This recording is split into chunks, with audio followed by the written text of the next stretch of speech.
ಅಂಬಾ ಎನ್ನುವುದು ಈ ಪರಶುರಾಮನ ಬದುಕಿನಲ್ಲಿ ಮಹತ್ತರವಾದ ತಿರುವುಗಳನ್ನ ಘಟ್ಟವನ್ನ ಕೊಟ್ಟಂತಹ ಅದ್ಭುತವಾದಂತಹ ಒಂದು ಶಬ್ದವಾಗಿದೆ.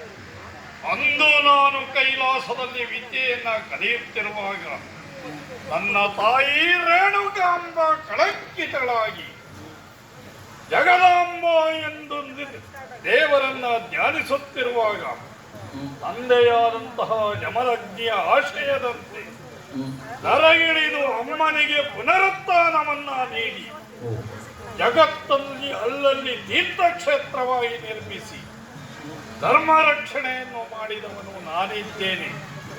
ಎರಡನೆಯದಾಗಿ ಹಟ್ಟಿಯಲ್ಲಿದ್ದಂತಹ ಕಾಮಧೇನು ಅಂಬಾ ಎಂದು ಆರ್ತನಾದವನ್ನ ಹೊರಡಿಸಿದಾಗ ಕರ್ತನಾದಂತಹ ಕಾರ್ತಿವೀರ್ಯಾರ್ಜುನನನ್ನು ಸಂಹರಿಸುವುದರ ಮೂಲಕವಾಗಿ ಜಗತ್ತಿನಲ್ಲಿ ದುಷ್ಟ ಕ್ಷತ್ರಿಯರನ್ನು ಹನನ ಮಾಡಿ ಧರ್ಮವನ್ನ ಸ್ಥಾಪಿಸಿದೆ.